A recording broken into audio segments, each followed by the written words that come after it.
exist. Hey, night listener.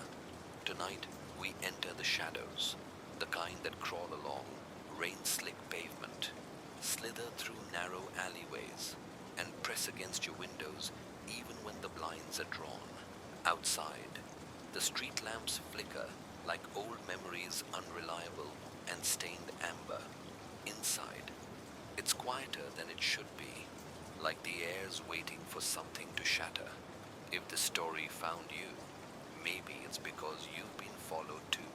So, before we vanish into this mystery, like the video and subscribe.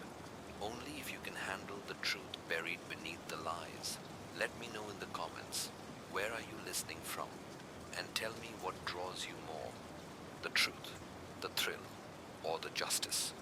Now lock your doors, take a deep breath, and follow me into the dark. You're brushing your teeth when the phone rings. Not your cell, the landline, the one you disconnected 2 years ago, the one still plugged in only out of laziness.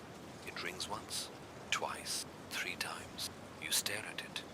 You haven't given that number to anyone, and no one has called it since the trial. Your hand moves before your mind does. You answer. The line crackles, a buzz, like someone breathing through gauze. Then a voice, a whisper, her whisper. You knew I wasn't dead. You just didn't want to be the one who said it. Your spine locks, because you know that voice, even after all this time, even after the verdict, even after the reports, the autopsy, the eulogies. It's her, Miranda Wolfe, the woman they said was buried under 8 feet of dirt and a false confession. The victim, your victim. The line goes dead. You check the caller ID. Blocked. You replay the words in your head, syllable by syllable. Not accusatory, not hysterical, intimate, like a secret passed between conspirators. You sink into the couch, hand shaking, toothbrush still dripping mint foam. You'd buried that chapter, locked it away in testimony, redacted files and public sympathy. They all believed you. You played the role well, the shocked co-worker, the reluctant witness, the one who tried to save her. But you remember more than you say, always have, and now she's calling. You open the drawer where you keep the envelope, the one with the photos, burnt edges, poorly printed, low contrast. They'd been left in your mailbox the week after the trial ended, 3 of them, each one of Miranda, smiling faintly, each dated after the night she was pronounced dead. You told yourself they were fake, sick hoaxes, but you never threw them away. And now, you're wondering if you kept them, because part of you knew. You grab your recorder. It still works, still hums faintly when you click it on. You whisper, "She called me." Her voice, same pauses, same softness, said, "I knew she wasn't dead. Maybe I did. Maybe I still do." You saved the file. Label it. She spoke. Outside, a car slows in front of your house. You watch the headlights float across your window blinds, like fingers trying to pry inside. Then it's gone. No engine sound. No tires on gravel. Just absence. You don't know if you imagined it, but that's the problem with ghosts. They don't always need to knock. You sit back and you wonder, what if I've been the lie this whole time? What if she never died and I was the one who needed her to? You knew, but pretended you didn't. Everyone lies, especially the quiet ones. It was never about the truth. It was about control. And tonight, control just picked up the phone. The photograph you never took morning creeps in, like it's ashamed to be here. Light filters through the blinds in uneven lines, slashing your walls into jagged segments of now and not now. You didn't sleep. Not really. Just drifted between thoughts you didn't want and truths you hadn't earned. You tell yourself the call was a prank. You even say it out loud, hoping the sound of the words will make them more believable. But then you hear the soft thunk, the mailbox, a small sound, heavy with memory. You step outside barefoot, the pavement cold against your skin. A single envelope waits plain. No stamp, no handwriting. It's sealed with red wax in the shape of a crescent moon. You hesitate, then break the seal. Inside, one photograph, black and white, slightly curled at the edges. It's you, standing outside the convenience store on Liberty Avenue, holding a paper bag, looking over your shoulder, and in the reflection of the store window, her, Miranda, wearing the same scarf she was buried in, same look on her face as the autopsy photo they showed you in court. Only this time, her eyes are open, and she's smiling. You don't remember being there, don't own that jacket, but you know that store. Used to live 5 blocks away. You flip the photo over. A message is written in pen, letters shaky. If the dead can lie, so can the living. You sit on the porch and stare at it until the sunlight burns the afterimage into your vision. The photo is real.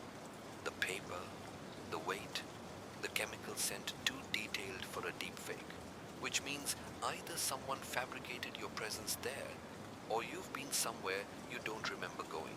Back inside, you dig through old receipts, journals, time-stamped recordings. You find nothing except one oddity, a grocery receipt from that same date, tucked into a book you don't remember reading. The items match the bag in your hand in the photo. Bread, whiskey, one candle. The receipt is signed, your signature, but the while loop's wrong, too narrow, too perfect. You record again. Photograph came this morning. I'm in it. Miranda's reflection. Timestamp matches an empty page in my memory. Either someone's gaslighting me, or I already know the truth and just refuse to feel it. You save it. This one you name Window Ghost. Later, you call the detective from the trial, Sorrentino. She answers on the 3rd ring. You must really need something, she says. I got a photo. You tell her. Of me. With her. After she supposedly died. Long pause. Then she laughs. A small, bitter thing. You're 2 years too late. The press already moved on. So did I. I think she's alive, you say. And then I think I helped bury someone who wasn't her. You expect denial. Instead, she says, if you dig, you better not stop halfway. Click. You sit in silence, holding the photograph like it might combust. If you blink wrong, you look closer, and there, hidden in the photo, barely visible in the reflection's corner, a date scrawled on the glass in dust, 4/17. Tell the truth. That's 4 days from now. You don't know what it means, only that it's coming. And Miranda's not hiding anymore. She's hunting. You knew, but pretended you didn't. Everyone lies, especially the quiet ones. It was never about the truth. It was about control. And now the photo's in your hand, but the memory's missing. Ask yourself who took it, and who wants you to see it now. Her journal in your handwriting. You spend the afternoon avoiding mirrors, because the reflection in the store window haunts you more than any grave ever could.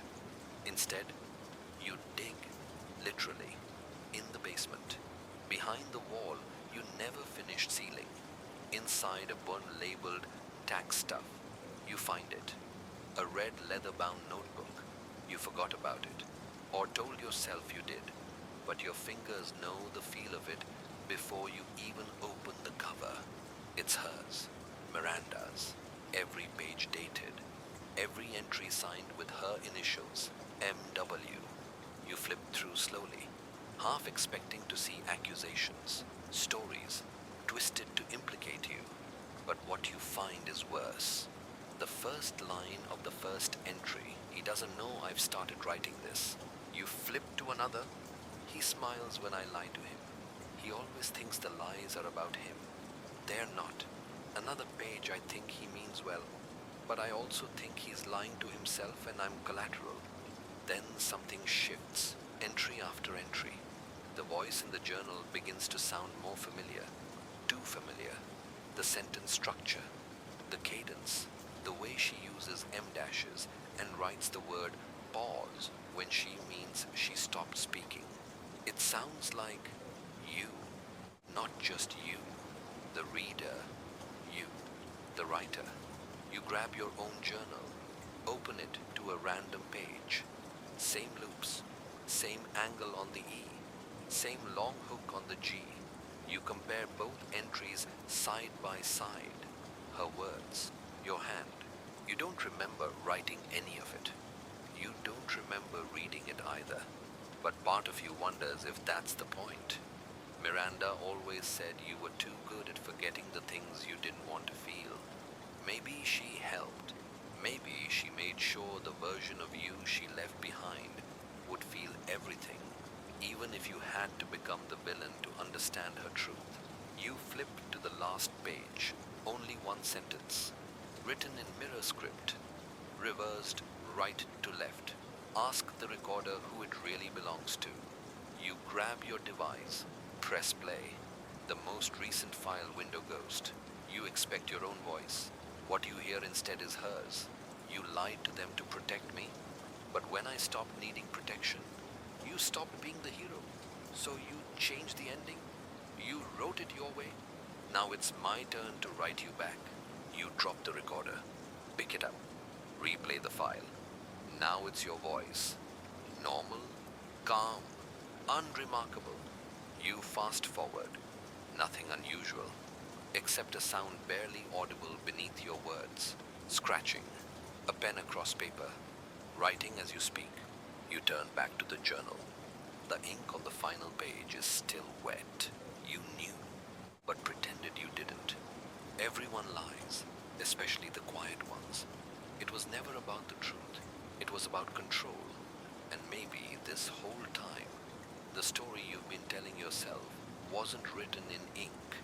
It was planted. The clock that counts backwards. You notice it after midnight. The ticking, not loud, not rhythmic wrong. You follow the sound through the apartment. Every step echoing just a little too sharp off the hardwood. It leads you to the hallway closet. The one that still smells faintly of wood polish and a memory you've tried to bury. You open the door, and there it is, a small, brass travel clock you haven't seen in years. Square, scratched, a crack running through the glass like a spider web. You pick it up. It's running, only not forward. The second hand jerks counterclockwise. Tick, tick, tick, backwards. You don't remember owning this clock, but you recognize it. It used to sit on Miranda's nightstand. She always said time moved differently when she was with you. You make the seconds hesitate, she once whispered, wrapped in the silence between confession and sleep. Back then, you thought it was romantic. Now, it feels like a warning. You turn the clock over. Something's etched into the brass underside. Jagged, desperate. 47. Remember what you forgot. You check the time. 9:47 was exactly when she called 3 nights ago. The voicemail, the whisper, the truth she left dangling. You place the clock on your kitchen counter, but the ticking follows you, backwards, like time undoing itself. You sit down, pull out the journal again, flip through the pages, scanning for any reference to time. One entry catches your eye. If he ever finds the clock, he'll know the moment he lost control wasn't the end, it was the start. You want to believe this is a trick, some elaborate manipulation, but the patterns are too tight, the handwriting too honest, the truth isn't creeping in. It's already here. You pull out the manila folder, the one labeled Miranda, closed, inside her death certificate. time of death, 9:47 p.m. But there's a smudge on the page you never noticed. A thumbprint, maybe, or a tear. And underneath it, faint ink. Someone wrote something, then erased it. You angle the page into the light, the way Miranda once did with invisible ink messages when she was feeling clever. A ghost of a word appears, reversed. You rewind the voicemail, reverse it. The static sharpens into clarity, and the voice says, "I never left. You just rewrote the exit." You stagger back, because it's not her voice this time. It's yours. You stare at the ticking clock, the backwards movement, the hands creeping towards something. At first, it felt symbolic. Now it feels timed, scripted. You run to your desk drawer, rifle through the piles, find the camcorder she gave you for your anniversary, the one you never used. Inside, a tape, labeled "Play only when it ticks." You press play. The screen flickers, darkness, muffled breathing. Then the picture clears. It's Miranda, alive, facing the camera with a look that's too calm to be faked. If you're watching this, it means I lost. Or you did. Depends who stopped pretending first. You told the world I was gone because that version of me made you the good guy. But lies don't bury people. People bury people. You pause the tape. Look at the clock. The hands now point to your birth date. Not time. Not seconds. A date. The day you began believing your version of the truth. You record your voice again. Clock runs backward. Journal ink fresh. Voicemail rewrites itself. Either I'm unraveling, or Miranda planted a trail before she vanished, and I'm just now learning to follow it. You labeled this file Countdown. You knew, but pretended you didn't. Everyone lies, especially the quiet ones. It was never about the truth. It was about control. But when the clock starts counting backward, that's not a memory. That's a warning. Your alibi cracks at the edges. You go looking for the night you couldn't account for. The night the photo was taken. The night Miranda's scarf showed up at your door. The night you claimed under oath you were alone at home, watching reruns with a broken remote and a bottle of red you never finished. You believed that, or needed to. But tonight, with the ticking clock echoing in your skull, and her voice still hiding behind your own recordings, something isn't sitting right. So you drive back to the gas station on Liberty Avenue, back to the place where your reflection lied. The clerk looks up as you enter. Early 20s, bleach blonde buzz cut, and the expression of someone who's been robbed, fired, and dumped in the same hour. "Help you?" he asks. You slide the photo across the counter. "This you?" He squints, then frowns. "This from the camera out front." "No, it was mailed to me." He shrugs. "We don't keep footage longer than a week." "Can I ask, were you working that night? April 13th, 2 years ago?" His expression changes. Not confusion, recognition. "Yeah," he says slowly. "You were here." You freeze. "I was, yeah." Came in late, like midnight. Bought candles. Whispered a lot. Kept asking if we had red string. He taps the counter. "You also left your ID. I still got it somewhere." He disappears into the back. You stare at the photo. Wonder if it's about to stop being evidence and start being proof. He returns a moment later, holding something between two fingers. Your driver's license, your old one. Stamped void, but unmistakably yours. You said you didn't want it back. He mumbles, said you weren't him anymore. You step outside. Cold air hits your chest like a confession you weren't ready to make. You look at the ID again. In the bottom corner, scrawled in red pen, "Do not trust the version that smiles." You don't remember writing that, but it's your handwriting. You slide the card into your pocket. It burns like guilt. At home, you pull out your calendar from that week. Every day is accounted for, except April 13th. No notes, no meal receipts, no text logs, a blank day in an otherwise obsessive log. And that's when it hits you. That was the day you reset the password on your voice recorder, the one Miranda gifted you. You flip it over. There, beneath the battery, a sticker, 413 reset. You hadn't noticed it before. You hadn't even thought to check. You enter the old password. It rejects it. You try the date, 413, accepted. The recorder unlocks. New folders appear, hidden before, labeled replica, drift, and testimony. B, you play one. He still doesn't know. Miranda says softly. He thinks forgetting makes him innocent, but I let him forget. I helped him. I wanted to see who he'd become without me. You pause the tape, because in the background, under her voice, you hear yours, laughing, saying something about a clock. You rewind. They'll believe anything if you say it with certainty. Your voice says, even the lies you tell yourself. You rewind again. Hit record. Alibi broken. ID left behind. Gas station clerk remembers me. The version of me I testified about he didn't exist. Maybe never did. You name the file, smiling version. You sit with your head in your hands, the photo on your knee, the ID in your palm, and the recorder ticking quietly in your lap. You thought the lie was buried deep, but it's you who's surfacing now. And Miranda, she's not exposing you.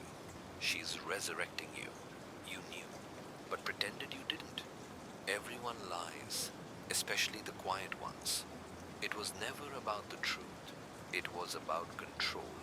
And now your story is bleeding at the seams. The alibi is gone. The mirror cracked, and you're left asking who exactly walked into that gas station. The mirror that shows two yous. It starts with your reflection blinking out of sync. You're brushing your teeth, the way you always do, twice up top, twice below. Circular, not too hard. You know the rhythm by heart. You've done it every night for years. But tonight, the mirror breaks it. Halfway through your motion, your reflection stutters like a dropped frame in an old tape. You freeze. It keeps moving. Smiles. You don't. You step back slowly. Your toothbrush slips from your hand and clinks against the sink. But the reflection, you doesn't drop it. It just watches, smiling, a half-inch higher in the glass, like it's standing a little straighter, like it's waiting, and then it vanishes, not in a blink, not like a trick of light, just gone. The mirror is just a mirror again, but the toothpaste is still running down your arm. You leave the bathroom light on. As you move back into the living room, the clock is still ticking backwards. Your ID still burns in your pocket. And on the coffee table, right where you left it, Miranda's journal. Only now, there's something sticking out between the pages. You pull it free. A Polaroid, fresh, still warm. It's of your apartment, your couch, you, sleeping on it. You can see your body twisted the way you sleep when you don't trust the room. One arm under the cushion, the other gripping the recorder like it might float away. You flip the photo. On the back, a note, written in your handwriting, but not your ink. Don't look in the mirror too long. He'll see you too. You pick up the recorder. Your voice trembles on the tape. Reflection stuttered. Moved wrong. Smiled. There's someone else in the mirror. Or maybe the real me's in the mirror.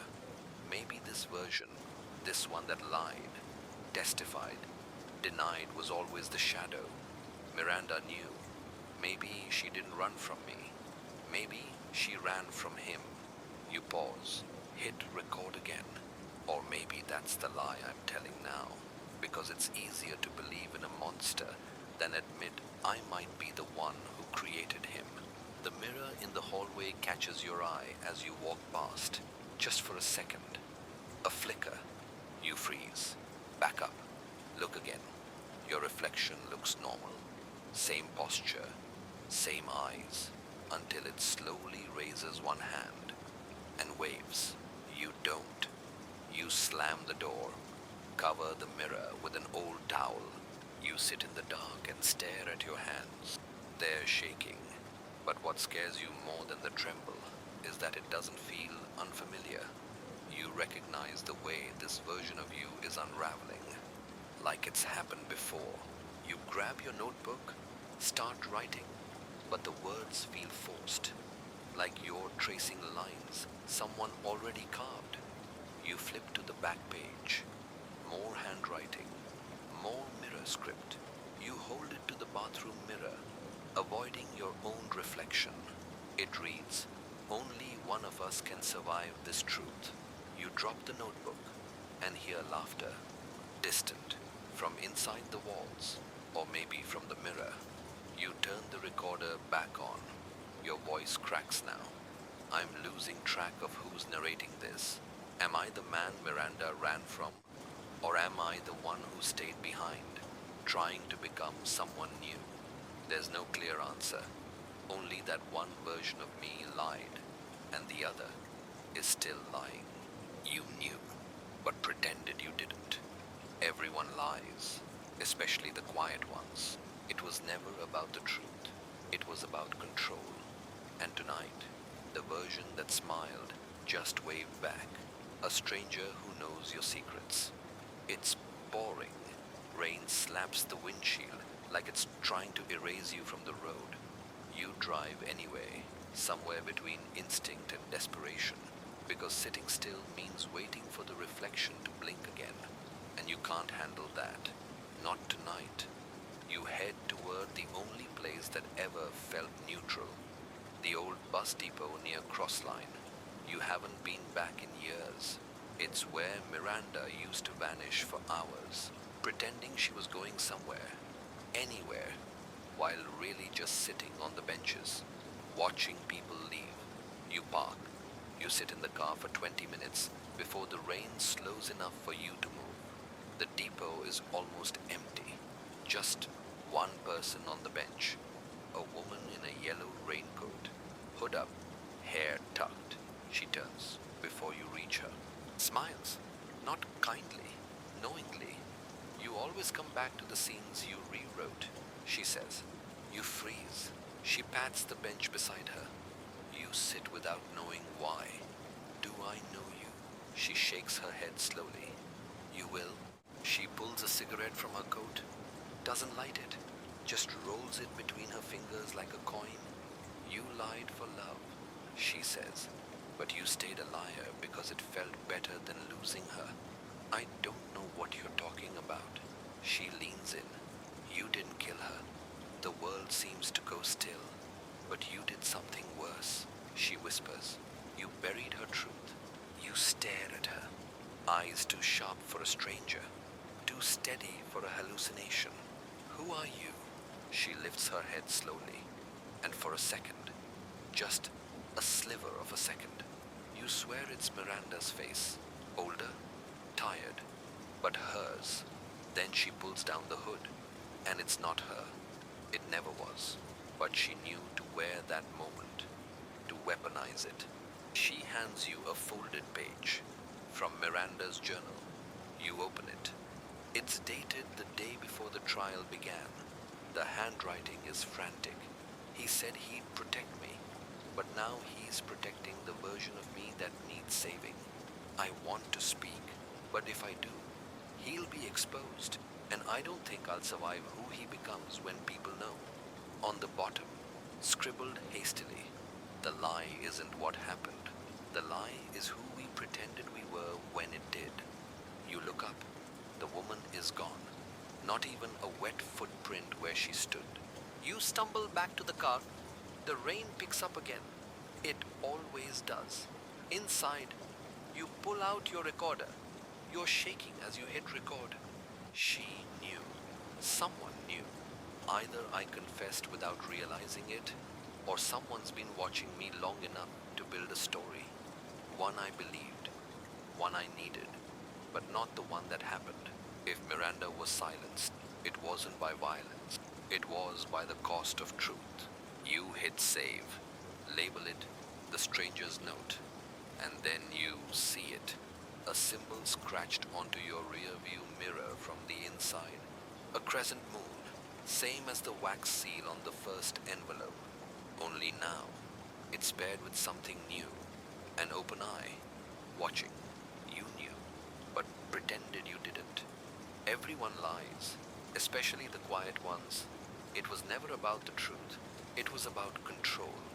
And now, someone who wasn't her knew everything. Which means Miranda didn't just leave a trail. She left witnesses. The tape. She wasn't supposed to leave. You find it tucked behind the drywall in the bedroom closet. Not hidden well, just barely slid into a shallow seam. Like someone wanted it to be discovered eventually. Not stolen. Not lost. Revealed. It's a cassette. No label. Just a strip of masking tape marked with a black crescent and the letter M. You don't own a cassette player anymore. You haven't in years. But there's one in the garage, buried in the same box you swore you'd throw out after the move. You dig until your hands are coated in dust and guilt. The player still works. The tape slides in smooth, like it never left. You press play. Silence. Then static. Then her voice. If you're hearing this, I didn't get to testify. Your breath catches. It's Miranda, but not like the other recordings. Not soft, not resigned. This voice has sharp edges. You said the truth would ruin us, that it would undo the way people looked at you. But I never asked to be protected. I asked to be believed. She exhales, shakily. I never told anyone what I found in your notebooks, what you wrote when you thought I was asleep, the alternate endings, the false starts, the version of our story where I didn't exist, just inspired you. But I exist. I was real. You pause the tape. Your mouth is dry because she's talking about things no one else could know. Not the police, not the lawyers, not even you at least. Not in the version of yourself you've been pretending to be. You hit play again. You said I'd be safer dead. Not physically, publicly. You thought they'd listen more if I was tragic, silent, gone. So you buried the version of me that didn't cooperate. You stripped out the inconvenient parts, but I left this for you because I know how stories haunt you, especially the ones that almost ended the way you wanted. There's a pause, then something softer. I loved you. That was never the lie. The lie was thinking you'd choose truth over the image of who you thought you were. You stop the tape. The player hisses like it's angry to be silenced. You stare at the floor and realize this wasn't a confession. It was a counter-testimony, evidence you never knew existed. Or maybe you did, and convinced yourself it was fiction. You record your own voice again. The recorder feels heavier tonight. She left a tape. She was going to speak. Maybe she already did, and someone buried it. Or maybe I buried it myself, because once she told the truth, the version of me who saved her no longer existed. And if I wasn't the rescuer, what was I? You named this file Testimony C. You rewind the tape, not to listen again, just to hold it. You stare at the reel spinning in reverse, the way it winds inward, tight, relentless. It looks like control, but it feels like panic, like trying to contain a story that never belonged to you in the first place. On the back of the tape, scratched faintly into the plastic, play it for them, or it plays without you. You knew, but pretended you didn't. Everyone lies, especially the quiet ones. It was never about the truth. It was about control. And Miranda, she didn't leave the tape for justice. She left it for you, because even now, she knows you're still rewriting, still choosing which version of the truth gets heard. The room you don't remember painting. You wake up with red on your fingertips. Not blood, paint, the shade. Miranda once called mercy red, the kind of color that looked like dried roses under candlelight. You stumble out of bed, half believing it's a dream, but your feet stick slightly to the hallway floor, trails of red where your heels touched. It leads you to the guest room. You never go in there. You kept it locked. Always told yourself it was too full of her energy. But the door's open now. And the walls are coated, fresh, still drying. The same color you told the painter not to use because it reminded you of her lips when she cried. But you're the one who painted it. You know the stroke pattern. You see your own signature in the brushwork. Except there's no brush. Only your fingerprints on the edges of the trim. Smudged words written into the drying paint. Every lie leaves a fingerprint. In the center of the room is a table. Simple, wooden, scarred. Atop it, a single sheet of paper, laminated. A courtroom transcript. Cross-examination. Your testimony. Your answers blacked out. Miranda's words highlighted. The ones you overtalked, redirected, claimed were misremembered. She said, "He didn't hit me, but he deleted me, piece by piece." She said, "I'm not afraid of him. I'm afraid of who I become around him." She said, "He protects his story more than he ever protected me." You sit down. The smell of paint is intoxicating. Or is it grief? You lift the paper. There's more underneath. A photograph. The mirror from your bathroom. And in the reflection, two of you. One standing, one kneeling. Both wearing the same clothes. Same posture. Same smile. But only one has a shadow. You flip the photo over. Scrawled in the same red paint. Only the original casts light. You look up and catch your reflection in the guest room window. It's raining again, but the reflection doesn't match the weather. Behind the glass, it's snowing. You stare, unblinking, for what feels like hours. Your reflection finally moves, mouths something you can't hear, then presses a hand to the inside of the glass. Your palm burns in reply. You grab the recorder, hit record, painted a room in my sleep. The same color Miranda called mercy, found my testimony, redacted like I knew which parts to erase, found the mirror photo again, two of me, only one casting light. I think I buried the wrong version of myself, or maybe the right one's trying to claw his way back. You titled this Fingerprint Mercy. There's a small mirror in the guest room corner. It wasn't there before. You move toward it slowly, and in it, you're alone. No stutter, no smile, no second version. But the reflection starts crying, and your face stays still. You knew, but pretended you didn't. Everyone lies, especially the quiet ones.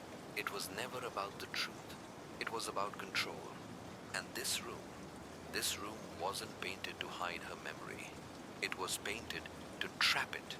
The only question now is, which version of you brought the brush, the voice that doesn't want to be found?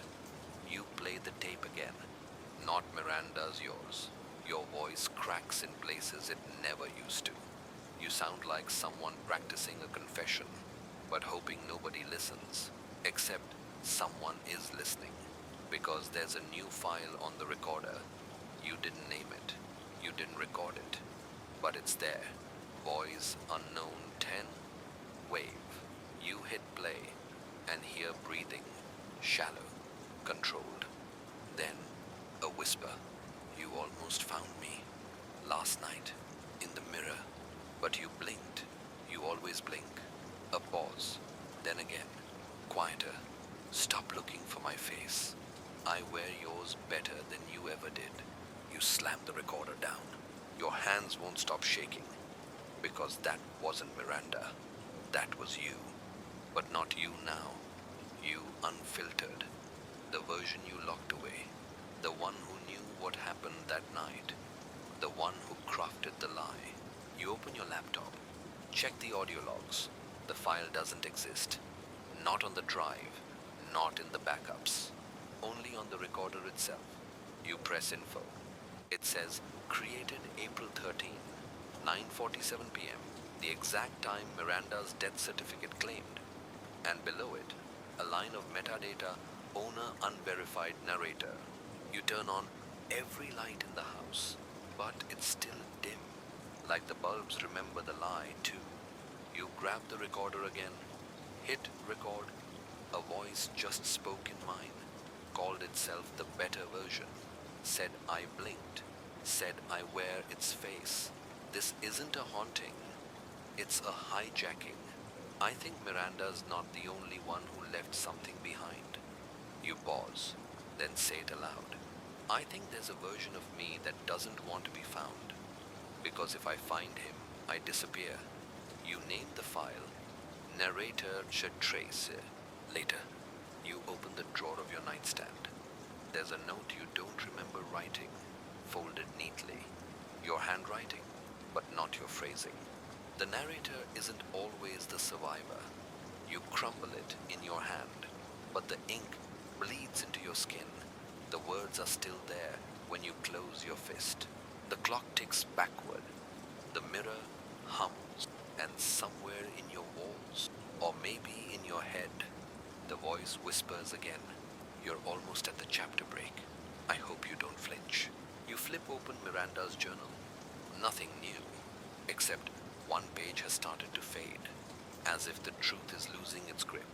You scan it fast, trying to anchor it. One line stands out before it vanishes completely. When he tells the story enough times, the victim disappears. You drop the journal, run to the mirror, stare at yourself, and whisper, what if I was never telling her story? What if I was erasing it? You knew, but pretended you didn't.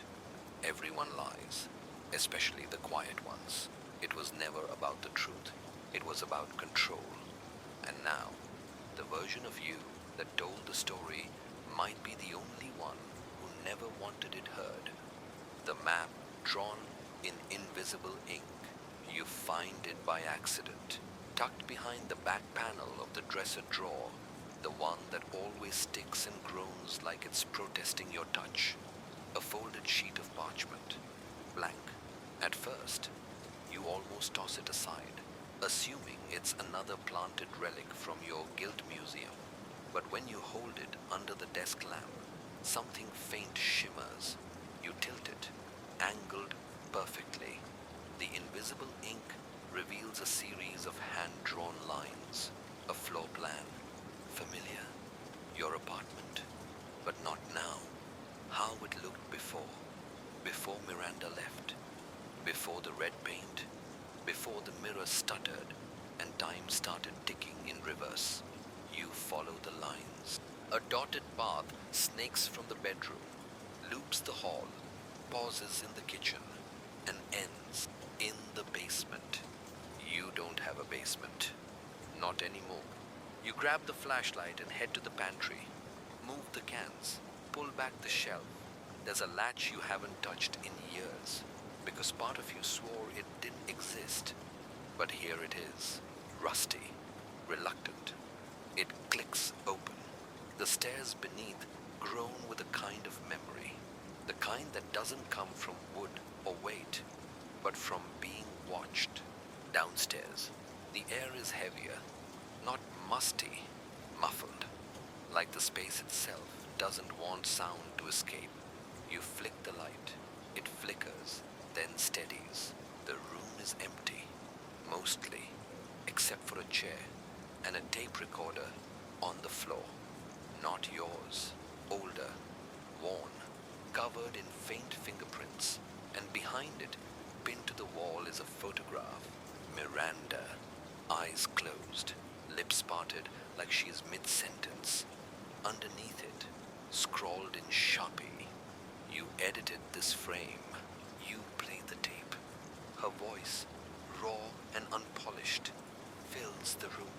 I told him I wasn't a character, that I didn't want to be remembered in metaphor. He said stories only work if the victim stays silent long enough for the hero to arrive. But I didn't want a hero. I wanted the truth. She pauses, and you can hear her breathe.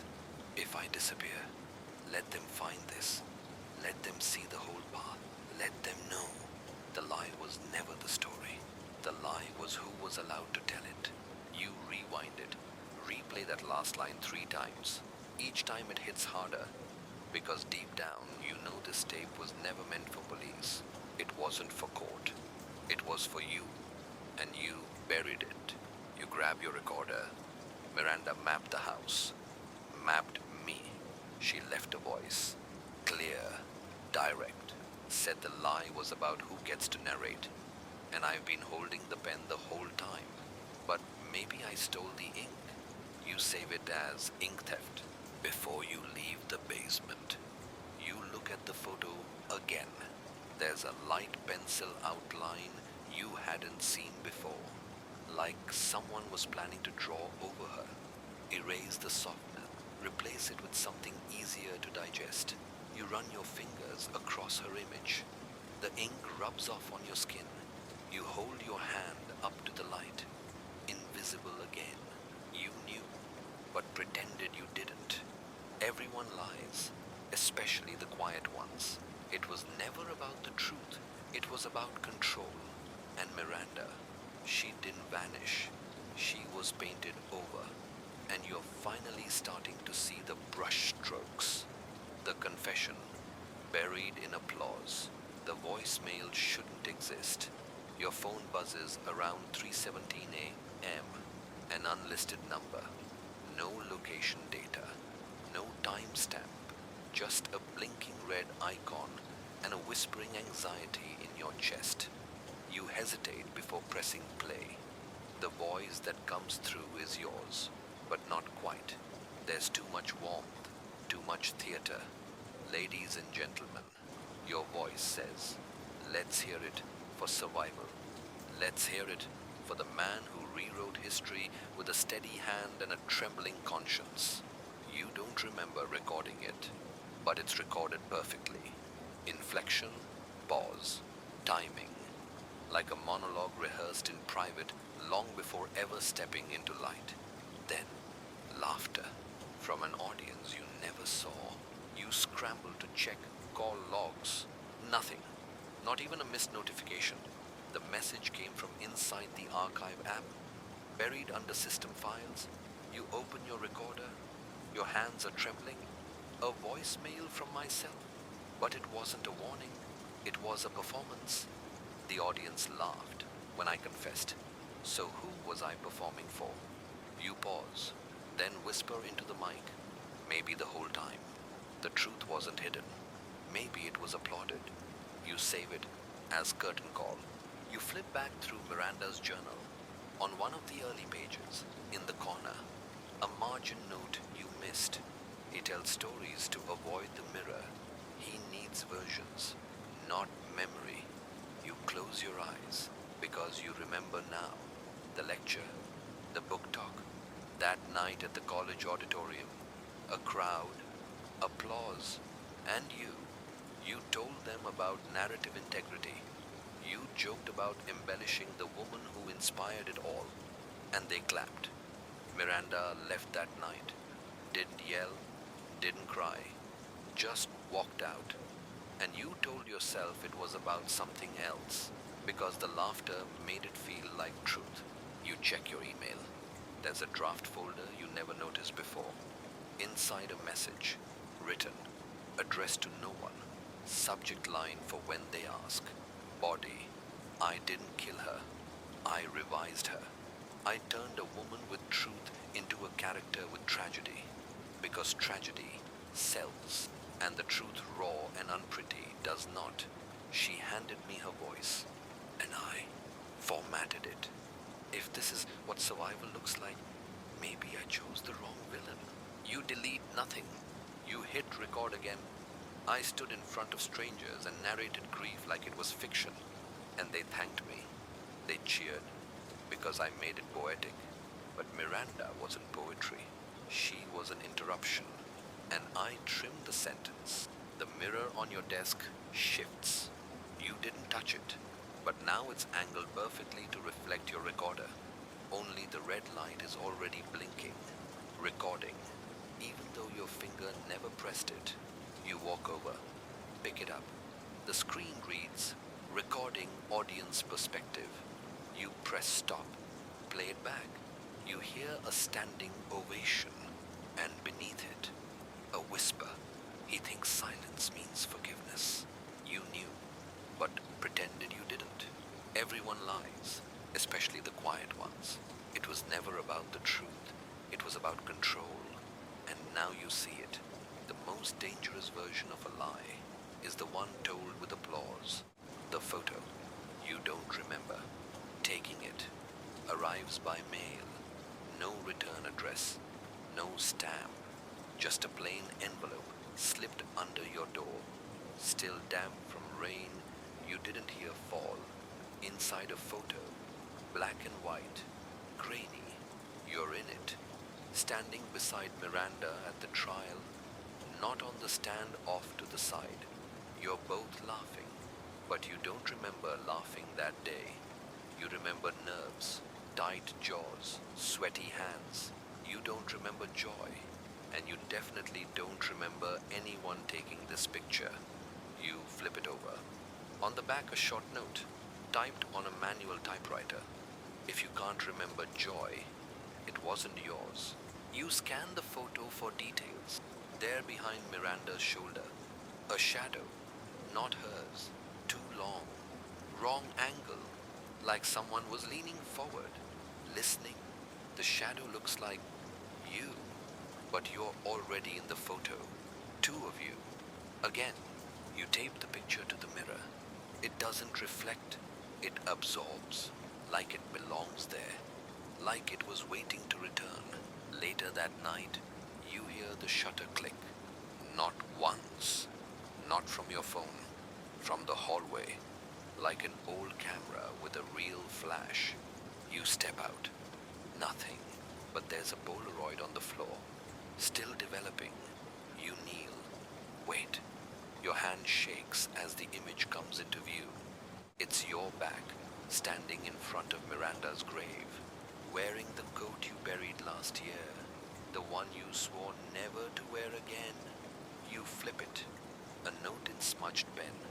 You grieve the version you invented, not the one you lost. You grab your recorder, photos appearing, photos I don't remember taking. Me laughing at a trial I never smiled through. Me mourning a woman I turned into a character. Someone's documenting this, and I don't think it's me. I think it's the version of me that never stopped watching. You save it as false image. You open Miranda's journal again. Near the back, you find a small envelope taped to a page. Inside a camera negative, you hold it up to the light. It's the same photo that arrived today. Only in this one, Miranda's eyes are looking past you, dead center into the lens, straight at the photographer, at you or someone else who wore your face. You stare at your reflection in the mirror. Ask yourself the question you've avoided for weeks. If I didn't take the photo, who did? The mirror says nothing, but your reflection tilts its head a second before you do. That half-second delay you can't explain. You lift your hand. It doesn't follow. It waits. You knew, but pretended you didn't. Everyone lies, especially the quiet ones. It was never about the truth. It was about control. And the camera, it never captured her story. It captured your guilt on repeat. The witness who wasn't there, but always is. It starts with a name you haven't spoken in years, scrawled in charcoal on your bathroom wall. Above the mirror you now keep covered Eleanor Finch. You whisper it, Feel the weight shift in the room like the walls are listening. Eleanor was the neighbor. She lived across the hall when you and Miranda moved in. She brought welcome brownies. She fed your cat when you were away. She never missed a beat or a scream. You told the police no one heard anything that night. You told yourself that too, because if no one heard it, it didn't happen. And if it didn't happen, then everything you said afterward could be true. You flipped through Miranda's journal. There are just 3 lines on the inside back cover. Eleanor knocked. Said she knew what silence sounds like. I pretended not to understand. Your blood goes cold because you remember Eleanor moving out the day after the trial. No notice, no forwarding address. She just vanished. You convinced yourself it was unrelated, like you convinced yourself of so many things. You search her name online. Nothing. No record of residence. No voter ID. Not even an obituary. Like she was never real. Or like she was erased. By you. You check the peephole. No one there. But there's a folded piece of paper taped to your door. Yellowed. Torn at the corner. You open it with trembling hands. It's a transcript. Not from court. From a deposition. One that never made it to trial. Eleanor Finch. Sworn testimony. Sealed. She said I heard them. That night. I heard her say, I want to be me again. And I heard him say, then stop acting like someone else. And then, nothing. The kind of silence that knows it's being watched. You hit record. Your voice feels foreign in your throat. She spoke. A witness. Eleanor heard the silence. And silence. I'm learning is just a longer kind of scream. I swore no one was there. But maybe that was true. Because by then, I had already erased her. You save it as the missing witness. That night, you dream of Eleanor. She's sitting on your couch, crocheting something you can't quite see. You ask her what it is. She says, a scarf. For the version of you that gets cold when he's finally honest. You wake up sweating, and the couch cushion has a single stitch of red yarn on it. You don't own any yarn. You stare into the covered mirror. Lift the cloth. Face yourself. Ask aloud, what else have I unheard? The reflection stares back, for once, in sync, but it doesn't smile. It whispers, everything you knew, but pretended you didn't. Everyone lies, especially the quiet ones. It was never about the truth. It was about control. And Eleanor, she wasn't a threat. She was a witness who believed the victim, and that made her dangerous. The call from a number you forgot to forget. The phone rings again. 2:44 a.m. Same time as the other night. Same number still unlisted. But now it shows a name. Myra not saved. It's not possible. That contact was deleted. You remember deleting it. Not once, twice. Once in the phone, once in the cloud. But the name is there, glowing coldly in your hand. You answer. Silence. Then a soft exhale and a voice. I never asked to be remembered. Just not replaced. It's her voice, but it's not a recording. It breathes, pauses, reacts. You feel your knees buckle, but you don't hang up, because deep down, some part of you knew this would happen. You told the world what happened to me, the voice says, but you never let me tell it. You kept the story safe from me. You tried to respond, but your mouth is dry. Words feel traitorous. They asked why I was gone, and you gave them metaphors. You called it a slow vanishing, but I was stolen, piece by piece, by someone who loved his version of me too much to share the real one. The line crackles, and just before the call drops, she says, truth doesn't rot. It just waits. You record your reaction. Reflex now. she called, or a ghost of her. She knew the metaphors, the lines I used, the ones I read on podcasts, the ones they quoted back to me like praise. I turned her into a bedtime story for adults. Something haunting, beautiful, safe. But real stories don't tuck you in. They stay up with you. You save the file as Linne cut. You check your call history. The number is gone. Not even a blank entry. You scroll back further, and there it is. 3 months ago. Missed call. Same number. Labeled voicemail 000. It was always there. You just ignored it because you wanted to. You open the closet, pull out the box, the one with Miranda's old planner, tucked in the bag, where your fingers Hankin never wanted to go. You find the note again, the one written on the back of a receipt from the coffee shop you met her at. It reads, "If they ask about me, tell them I'm unfinished." On the receipt, a barista scribble in red pen, "Truth will call again. Answer better next time." You knew, but pretended you didn't. Everyone lies, especially the quiet ones. It was never about the truth. It was about control. And this call, it wasn't a warning. It was a second chance to stop rewriting and start listening. The draft you never sent but somehow got read. You open your laptop out of habit, not to write, not tonight. But the screen lights up before your hand touches the keyboard. A document is open, untitled. You didn't write it, but it's written in your voice. And it begins. They say a lie is just a version of the truth told by someone afraid of the whole story. So let me give you my version before someone else finds the real one. You scroll down. It's a letter, addressed to whom it may concern. But you know who it's for. It's for the version of Miranda that never got to speak uninterrupted. It's for the audience that applauded your half-confessions. It's for the investigator who never asked the right question, and for the one who did, just once, before being reassigned. It's for you.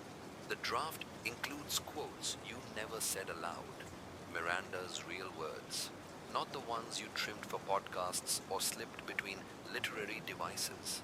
He said I was his muse, but he only wrote when I cried. He called me complex, like that was a compliment. He said he loved my honesty, until it cost him something. You scroll further. There's a signature line, but no name, just a symbol, a cracked mirror, drawn in slashes, as if carved. You recognize it. It's the same mark on the back of the missing photograph. You check the file history. It was last modified yesterday. At 3:03 a.m., you were asleep, or at least you thought you were. The timestamp matches the recording labeled narrator/retrace, and suddenly you feel like a passenger in a body who's been telling stories without your permission. You grab the recorder. It feels heavier now, like it knows it's part of this. Someone or something is writing drafts I don't remember starting, but they sound like me, better versions of me, honest, sharp, the kind of version Miranda deserved. What if the final draft of the truth isn't mine to write? You save it as ghostwriter. You print the letter, not to read it again, to feel it, to hold what might be the only thing you've ever told right. And on the back, in faint pencil, truth doesn't need a name, just a witness. Later, you walk past the mirror, no intention of stopping, but your reflection stays still, even after you've gone. You turn around slowly. It's still there, looking at you, not as you, at you, holding the letter, mouthing the words. She didn't die in silence. You just raised the volume. You knew, but pretended you didn't. Everyone lies, especially the quiet ones. It was never about the truth. It was about control. And now you're not the only one writing this story. The truth has fingers too. and it's typing back. The room rearranged while you slept. You wake to the sound of movement, not loud, not rushed, deliberate. Wood sliding on wood. A low creak, a whisper of fabric. You sit up. The room looks wrong. Familiar pieces in unfamiliar places. Your desk is against the wrong wall. The chair now faces the window, not the door. The photograph of Miranda, previously shelved and out of sight, has been hung, dead center on the wall above your bed. It wasn't there last night. You would have noticed, because it's not the original print. This one is altered. Her face is slightly blurred, but her eyes sharpened, looking straight at you. You stand slowly. Every item in the room is accounted for, just edited. Your books are stacked in reverse order. The spine of Miranda's journal now reads Volume 1, though it never did before. And beside the journal sits an unfamiliar object, a small brass key, cold to the touch, taped to a note. 6 words. This only opens what you buried. You hit record. Someone rearranged the room. Or maybe I did. But it wasn't random. It's thematic, like a set, a stage. Miranda's photo is hung like a verdict. Eyes sharpened. Truth focused. As if she's the one watching now. There's a key. A note. I'm not sure what it unlocks, but I know it's not a door. You save it as key seen. You sit in the chair by the window. It creaks beneath your weight, almost like approval. You stare at the street. Nothing unusual. Except your car is missing. You rush outside. But the street is exactly how you remember it that night. The same garbage can tipped over. The same newspaper caught in the fence. The same flickering lamplight pattern. Except it's not night. It's 8:07 a.m. and the sky is overcast, but bright. And yet, everything else is identical. As if the world is staging a reenactment for an audience of one. You. Back upstairs. The mirror now reflects the previous version of the room. Before the rearrangement. Before Miranda's photo moved. You walk slowly to it. Your reflection sits where you used to sit, facing the door, not the window. It holds the brass key, and it smiles. Just a little. Just enough. You ask why now, and the reflection answers your voice, but deeper. Because this is the part where you remember what you forgot to forget. You knew, but pretended you didn't. Everyone lies, especially the quiet ones. It was never about the truth. It was about control. And this room, it isn't haunted. It's rehearsed, the story retold. Without you in it, you open your inbox. A new email, no sender, no subject, just a single file attached, final draft, M, docx. You hesitate, then open it. It's your story, the one you've been recording, journaling, passing out like a wound that never quite scars over. But this version, you're not in it, not once. The name you never appears. No narrator, no confession, no monologue, just her, Miranda, living, breathing, speaking in full paragraphs without interruption. She narrates the night, the aftermath, the years of being reduced to footnotes in someone else's healing process. Her voice is calm, direct, sharp, not poetic pointed. She writes, I wasn't a ghost, I was a woman, and he loved me more as a mystery. He said he was broken by what happened to me, but I think he was more terrified that I might heal without him. Every time he retold the story, I disappeared a little more, until I could feel my own memory going soft at the edges. You scroll down. There's a timeline, meticulously logged. Her memories, side by side with the stories you told publicly. Dates, discrepancies, omissions, and every omission is circled in red. One word scrawled beside each. Why? You hit record. The button sticks. She rewrote the story, or maybe she just took it back. I'm not in her version, which means I was never essential, just present. Maybe that's the real fear, that I wasn't the narrator, just the noise. You save it as erasure. You print the draft, hold the pages in your hands. They feel heavier than they should. You look for yourself one last time. Nothing, not even in the metadata. The document's author is listed as witness. You turn to the mirror. Ask out loud, if she doesn't need me to tell the story, then what am I? And the mirror replies in her voice. The interruption.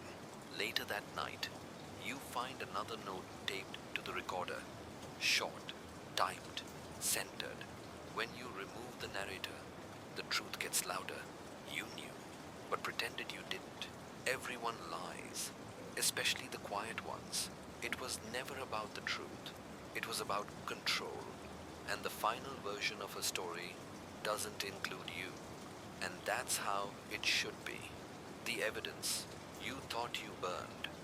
You return to the attic for the first time in months.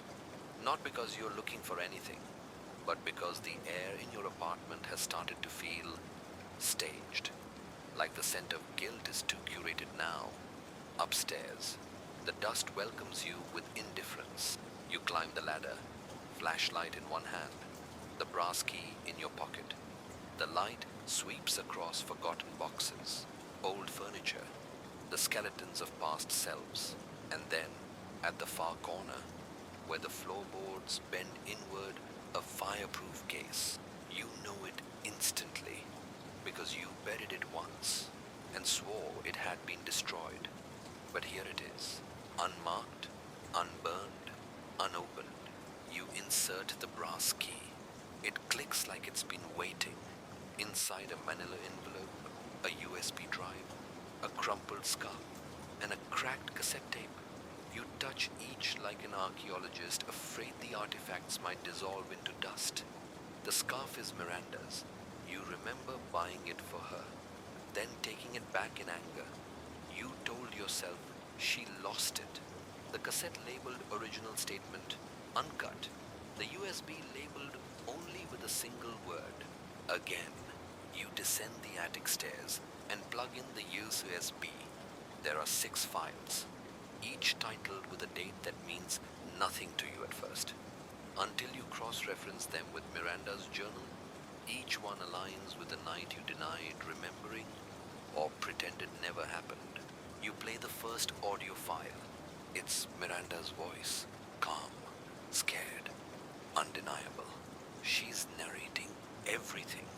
He doesn't hit me. He edits me. He rewrites my intentions mid-sentence. He says I should be grateful he's telling my story at all. The other files are worse, not because of volume or violence, because of precision. She catalogued everything, not as a victim, as a witness. You grab your recorder.